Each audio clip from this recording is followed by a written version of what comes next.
Market में हमें बहुत सारे ऐसे ऑर्गेनाइज़र मिलते हैं और हम उनको लेते भी हैं, लेकिन कौन-सा ऑर्गेनाइज़र हमारे लिए ज़रूरी है ना, वो समझना बहुत ज़्यादा ज़रूरी है।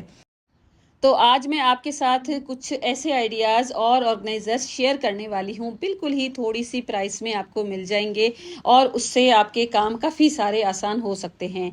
तो hello friends, once again welcome back to my channel. कैसे हैं आप सब? तो वीडियो को लाइक करना बिल्कुल भी ना भूलिएगा और हम अपने वीडियो को करते हैं स्टार्ट।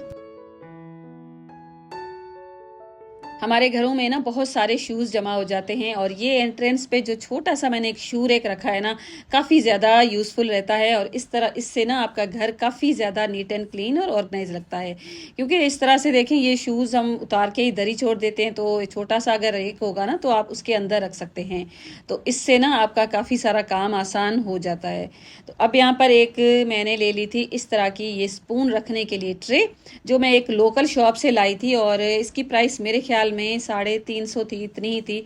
और ये छोटी छोटी सी बास्केट्स हैं, दो मुझे 250 में मिली हैं। ये 3 का पैक है और बिल्कुल हल्की सी हैं, लेकिन छोटी छोटी बास्केट्स जब होती है ना तो आप ऑर्गेनाइजेशन बहुत आसानी से और अच्छी तरह से कर सकते हैं। तो इस तरह की मेरे ख्याल में आपको ऑनलाइन भी मिल जाएगी, लेकिन ये तो गोल्ड मार्क है ना फेज़ 1 में, वहाँ से मैं लेकर आई हूँ और ये सेल में लगी हुई थी और कलर भी इनका अच्छा था, वाइट है और छोटी छोटी सी चीज़ें होती है ना, उनको रखने के लिए ये बेस्ट है। उसके साथ साथ एक मैं ये लेकर आई थी वाइपर और इसके साथ साथ आप झाड़ू भी लगा सकते हैं। तो ये मैं अपने किचन के लिए लेकर आई थी और इसकी क्वालिटी काफ़ी ज़्यादा अच्छी है और ऑनलाइन जो मिल रहे होते हैं ना, उसकी जो प्राइस तो ज़्यादा होती है, उसके साथ साथ डीसी के साथ काफ़ी सारी हमें कॉस्ट है ना वो पे करनी होती है। तो ये मेरे ख्याल में 650 का मैं लेकर आई थी गोल्ड मार्क से और इसकी ये जो सिलिकॉन वाली रबर है ना, बहुत अच्छी लगी हुई है। देखें इस तरह से बिल्कुल फ्लेक्सिबल है, तो थोड़ा सा भी पानी होता है ना वो साफ़ हो जाता है। तो इससे ना आप अपने जो टाइल्स वगैरह है ना उनके ऊपर झाड़ू भी लगा सकते हैं। मैंने इसीलिए लिए क्योंकि इसको मैं अपने किचन में यूज़ करूँगी और किचन में छोटा छोटा सा कचरा होता है ना, उसको क्लीन करने के लिए ये बेस्ट रहता है। तो देखें, थोड़ा सा भी आपके फर्श के ऊपर बाल है, थोड़ी सी डस्ट है ना, तो उसको आप आसानी से इसके साथ कलेक्ट कर सकते हैं। उसके बाद आप इसको फेंक भी सकते हैं। तो मुझे तो ये काफ़ी ज़्यादा अच्छा लगा। वैसे पानी के लिए तो बहुत अच्छा है, आप इसको वॉशरूम में यूज़ कर सकते हैं, बहुत अच्छा है, लेकिन मैंने ना इस तरह से यूज़ करने के लिए इसको लिया है। तो यहाँ पर ये मेरा किचन है, तो उसको भी देखिए मैंने इसी तरह से साफ़ किया है ना, तो बिल्कुल थोड़े से टाइम में साफ़ हो जाता है। छोटू सा है ना, तो इसको अपने डोर के पीछे मैं हैंग कर दूँगी। अब ये ड्रॉर है जिसमें मुझे अपनी कटलरी को ऑर्गेनाइज़ करके रखना है, तो ट्रे है ना बिल्कुल इसके अंदर फिक्स आ गई थी और साइड में थोड़ी-सी गैप है ना, उसको भी मैं ऐसे ही नहीं छोड़ूँगी। छोटी-छोटी सी जो बास्केट्स है ना, उनको मैं रख दूँगी। तो 2 तो नहीं आ रही थी, 1 ही आ रही थी, तो बस मैंने 1 ही रखी है और थोड़ी-सी स्पेस रह जाएगी, उसमें भी मैं थोड़ी-थोड़ी सी चीज़ें ऑर्गेनाइज़ करके रख लूँगी। और इस ट्रे को वॉश करना काफ़ी ज़्यादा आसान है और उसके साथ साथ यूज़ करना भी आसान है। इस पूरे ड्रॉर में देखें आप, एक साइड पे ये बेलन है ना, इसको भी रख सकते हैं और स्पून तो रखने के लिए है ही है ये। अब यहाँ पर ये ड्रॉर तो हो गया है ऑर्गेनाइज। अब ये जो बास्केट है ना, इसमें छोटे छोटे से कंटेनर्स हम रख सकते हैं। जिस तरह से मैंने ये ऑयल वगैरह के जो कंटेनर्स है ना, इनको रखा है। और हमेशा किसी भी कंटेनर के अंदर जब ऑयल की बोतल को रखती हूँ ना, तो मैं टिश्यू ज़रूर लगाती हूँ। तो इस तरह से सरफेस है ना ऑयली नहीं होती है और चीज़ें काफ़ी साफ़ सुथरी रहती हैं। तो जो स्प्रे है ना, उसकी बोतल थोड़ी सी मोटी थी, तो मैंने बस इस तरह से थोड़ी सी हाइट देकर उसके बाद रखा है, तो इजीली ये फिक्स हो रही थी। तो यहाँ पर देखें, बस इसको रखने की ही स्पेस थी, लेकिन बास्केट में अच्छी भी लग रही हैं और वुड है ना, वो भी ऑयल के साथ ख़राब नहीं होगी। तो ये एक मेटल की बास्केट है और साथ में हुक्स भी लगे हुए हैं, कोई चीज़ आप हैंग करके रख सकते हैं। और इसको आप लगाने के लिए जो एडेसिव हुक्स होते हैं ना, उनको यूज़ कर सकते हैं। वॉल पे आप नॉर्मल जो नेल्स होते हैं ना, उनके साथ भी लगा सकते हैं। मैंने अपना ये जो किचन कैबिनेट का डोर है ना, इसमें जो लकड़ी में लगने वाले नेल्स है ना, उनको लगाया हुआ है और बस इस तरह से मैंने इसको हैंग कर दिया है। इसमें ये जो आटा रखते हैं ना हम खुशके के लिए, उसको भी रखूँगी और उसके साथ साथ ऑयल का जो कंटेनर है ना छोटा सा, उसको भी मैं रखूँगी। और यहाँ पर इसके जो हुक्स है ना, उनको यूज़ कर सकते हैं। इसमें भी आप काफ़ी सारी चीज़ें हैंग करके रख सकते हैं और इसके अंदर आप लिड्स वगैरह है ना, उनको भी आसानी से रख सकते हैं। वैसे तो ये एक वेजिटेबल बास्केट है और मैं इसको मल्टीपल तरीक़ों से यूज़ करती हूँ और इसमें आप लिड्स है ना उनको आसानी से रख सकते हैं। बड़ी हों, छोटी हों, तकरीबन 5 या 6 लिड्स है ना, अगर उनके नोब थोड़े से छोटे हुए तो आ जाएँगे, वरना इस तरह की ये जो ग्लास लिड्स है ना, इनको आप आसानी से रख सकते हैं। तो ये मेटल बास्केट है ना, इसमें अगर कोई चीज़ हम रखते हैं ना तो गिरती भी है, तो इसके अंदर मैं लाइनिंग लगा लूँगी। तो बड़ा जो ऑयल का कंटेनर था ना, थोड़ा-सा बड़ा था, तो मैंने छोटे में शिफ्ट किया है और इसके अंदर मैं लाइनिंग भी लगा दूँगी। अब मैंने एक साइड पे तो ये आटे का डब्बा रखा है और उसके साथ-साथ ये छोटू-सा ऑयल कंटेनर रखा है, साथ में ये जो सिलिकॉन का मैट है ना, इसको भी रख दूँगी। तो इस तरह से सारी चीज़ें रोटी बनाने के लिए मुझे एक साथ मिलेंगी। अब मेरे पास ये सिलिकॉन्स की लिड्स हैं, जो काफ़ी अर्सा पहले मैंने लिया था, अब मेरे ये किसी काम की नहीं। एक तो इनका कलर वगैरह ख़राब हो चुका है और मैं इनको यूज़ भी नहीं करती हूँ। तो छोटी जो लिड है ना सिलिकॉन की, उसको मैंने ले लिया है। ये जो ऑयल का कंटेनर है ना, इसकी बेस के ऊपर मैं लगा दूँगी, क्योंकि ऑयल कंटेनर ऐसी चीज़ होती है, ख़ास तौर पे जो रोटी बनाने वाला, जो जहाँ पर भी हम रखते हैं ना, थोड़ी-सी सरफेस गंदी हो जाती है, फिर सारी चीज़ों को गंदा कर देता है। और इस तरह से लगाने से एक तो इसको अच्छी ग्रिप मिल जाएगी और उसके साथ-साथ ऑयल वगैरह है ना, वो भी बेस पे कलेक्ट नहीं होगा और साफ़ करना भी आसान हो जाएगा। अब ये रोटी बनाने के लिए जितनी भी चीज़ें हैं ना, मैंने एक जगह पे रखी हैं, तो इससे ना मेरा काफ़ी सारा टाइम भी बच जाता है। अब हमारे पास देखें इस तरह के ये जो बैग्स हैं ना, आजकल बहुत सारे मिलने लगे हैं। शॉपिंग बैग्स बड़े-बड़े भी होते हैं, काफ़ी बड़ी साइज़ेज़ के भी हमारे घरों में पड़े रहते हैं। तो ये मैं यूज़ करूँगी, अगर आप चाहें ना तो फैब्रिक भी ले सकते हैं। उसके साथ-साथ ये पेस्टिंग शीट ली है मैंने, जिसको हम चिप्स बुकरम भी बोलते हैं और इसकी लेंथ और विड्थ है ना, मेरे पास 30 इंचेस बाय 20 इंचेस के जितनी है। उसके साथ-साथ ये ब्लू कलर का बैग है, उसको मैंने कट कर दिया है और एक साइड पे इसको मैं लगा दूँगी, लेकिन बैग वाली जो साइड है ना, वहाँ से मैं आयरन नहीं करूँगी, क्योंकि वो प्लास्टिक की तरह है तो जल जाएगा, श्रिंक हो जाएगा बिल्कुल। तो दूसरी साइड से मैंने इसको स्टिक कर दिया है। तो अब देखें इस तरह से मैंने इसको फ़ोल्ड किया है और उसके बाद सेंटर में ना हमारे पास एक मार्क आ जाएगा। तो यहाँ पर मैं बिल्कुल एक स्ट्रेट जो लाइन है ना चॉक के साथ ड्रॉ कर दूँगी और ये जो ऑर्गेनाइज़र है ना, इसको बड़ा और छोटा आप अपनी नीड के अकॉर्डिंग बना सकते हैं। मुझे जितनी ज़रूरत थी उतना ही मैंने बनाया है।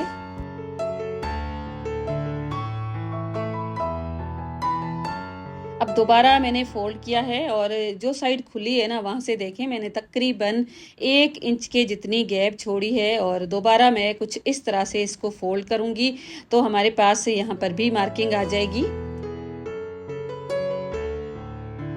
अब वापस से खोल के और ये जो 2 मार्किंग हमारे पास आई है ना, इन दोनों के ऊपर बस चॉक के साथ स्ट्रेट लाइन्स बना दूँगी मैं।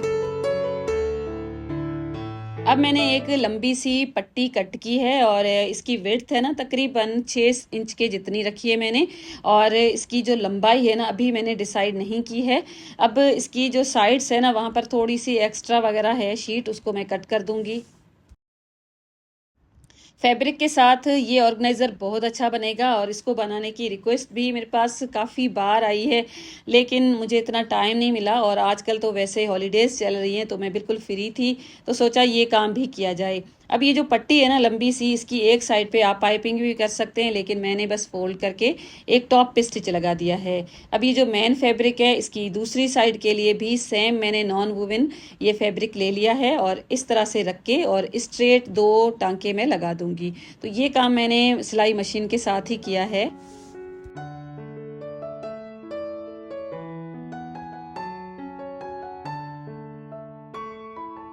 अब जो निशान थे थोड़े से हल्के हो चुके थे, उनको दोबारा मैंने प्रोमिनेट किया है। अब यहाँ पर आप देख सकते हैं ये जो पट्टी है ना, इसकी मैंने 9 इंच की गैप दी है और जो निशान है ना उसके ऊपर जो छोटा सा ट्रायंगल मैं कट करूँगी ना, वो आएगा और उसके बाद मैं सिलाई लगा दूँगी।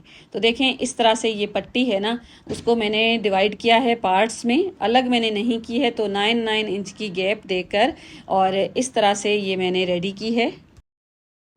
तो ये टोटल 6 कॉलम हैं। तो देखें इस तरह से ना यहाँ पर इसको लगाएंगे और हल्की सी प्लीट्स भी लगाऊंगी ताकि ये और हमारे लिए फंक्शनल हो जाए। और एक तो मैंने जब लगाई ना तो वीडियो नहीं बनाई। अब देखें दूसरी जो पट्टी है ना ऊपर वाली उसको लगा रही हूँ। तो देखें 9 इंच की मैंने दी है गैप और उसके बाद यहाँ पर हल्का सा एक मैं दे दूंगी कट। 9-9 इंच की 4 ये पीसेस है हमारे पास और इसको हम ऊपर वाली साइड लगाएंगे।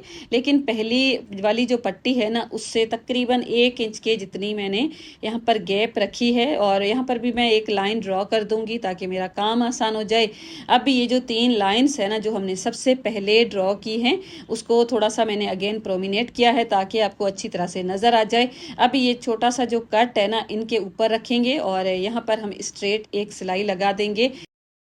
छोटे छोटे से जो कर्ट्स थे ना उनको लाइन के साथ मैंने मिला दिया है और बस इस तरह से सारी पट्टियाँ थी ना सबसे पहले तो मैंने उनको सेट किया है और बस स्ट्रेट में सिलाई लगा दूंगी। तो इस तरह से ये हमारे पॉकेट्स बन जाएंगे। लंबाई में सिलाइयाँ मैंने लगा दी हैं तीनों और उसके बाद यहाँ पर आप देख सकते हैं कुछ इस तरह से प्लीट्स में लगाऊंगी ताकि जो पॉकेट्स है ना थोड़े बड़े बन जाएं। कोई भी चीज़ जब हम इसमें रखें ना तो अच्छी तरह से ऑर्गेनाइज हो जाए और ये जो ऑर्गेनाइज़र है ना आपके लिए काफ़ी ज़्यादा यूज़फुल होने वाला है। तो देखें कुछ इस तरह से मैं इन सबको सेट करूँगी और उसके बाद बॉटम वाली जो सिलाइयाँ हैं ना वो मैं लगा दूँगी। बस कुछ इस तरह से सेट करके और बेस की चारों सिलाइयाँ मैंने लगा दी हैं और बस यहाँ पर ये बिल्कुल रेडी हो जाएगा। लेकिन इसको मज़ीद फिनिश करने के लिए और ब्यूटीफाई करने के लिए यहाँ पर मैंने ब्लू कलर की एक पट्टी ली है जिसकी विड्थ मेरे पास तकरीबन 1.5 इंच के जितनी है और यहाँ पर आप देखें कुछ इस तरह से मैं लगा दूँगी। तो ये नॉन वूवन फैब्रिक है, इसके ऊपर सिलाई लगाना काफ़ी ज़्यादा आसान है। कपड़े के साथ अगर आप इसको बनाते हैं ना तो आपका ऑर्गेनाइज़र इससे भी अच्छा बनेगा। तो ये साइड की एक सिलाई लगानी थी उसको भी मैंने लगा दिया है स्ट्रेट और उसके बाद बेस में जो ब्लू कलर की पट्टियां हैं ना उनको भी मैं लगा दूंगी।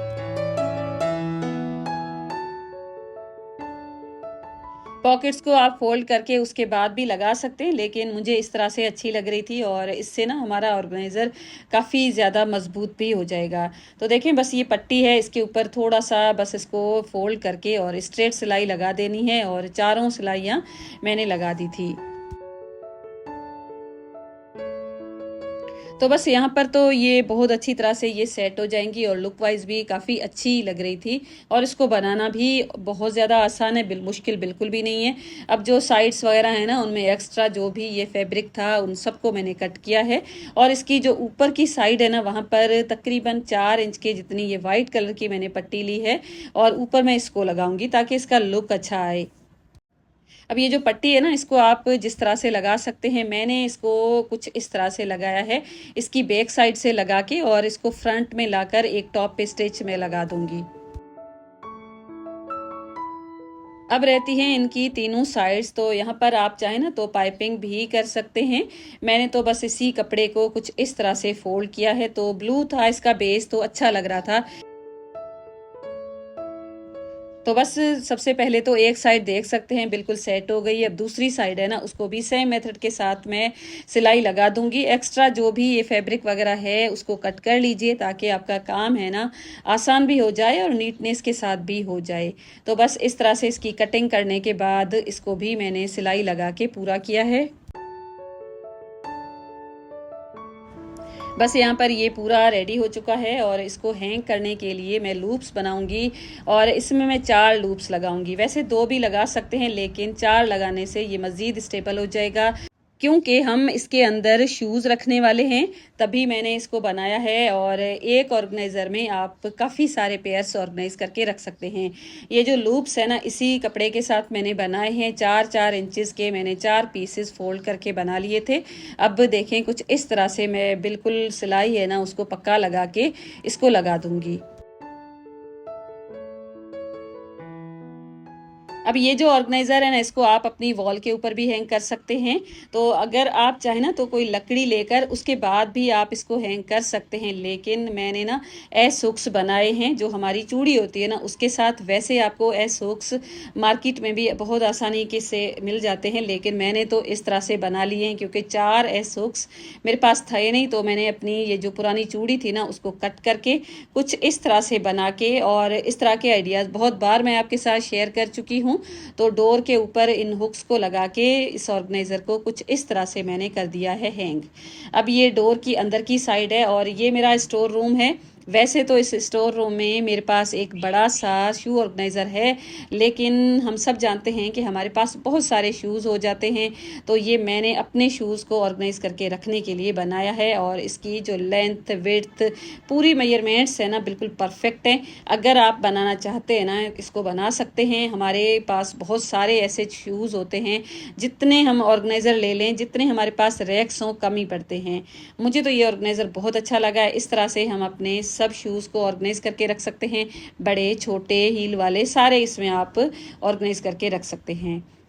इसमें डस्ट बिल्कुल भी नहीं जाएगी क्योंकि स्टोर रूम के अंदर मैंने लगाया है, डोर तो बंद ही रहता है। और वैसे भी शूज़ की फ्रंट साइड है ना उसको मैंने अंदर की तरफ रखा है, तो इस तरह से ना शूज़ लेना भी आसान हो जाएगा, वापस रखना भी काफ़ी आसान हो जाता है।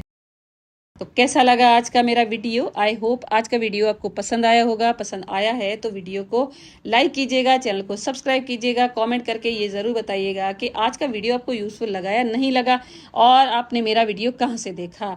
ढेर सारी दुआओं के साथ मैं आपसे चाहती हूँ इजाज़त। मुझे भी अपनी दुआओं में याद रखिएगा, हमारे मुल्क पाकिस्तान को अपनी दुआओं में याद रखिएगा। मिलते हैं नेक्स्ट वीडियो में। Thank you and bye bye.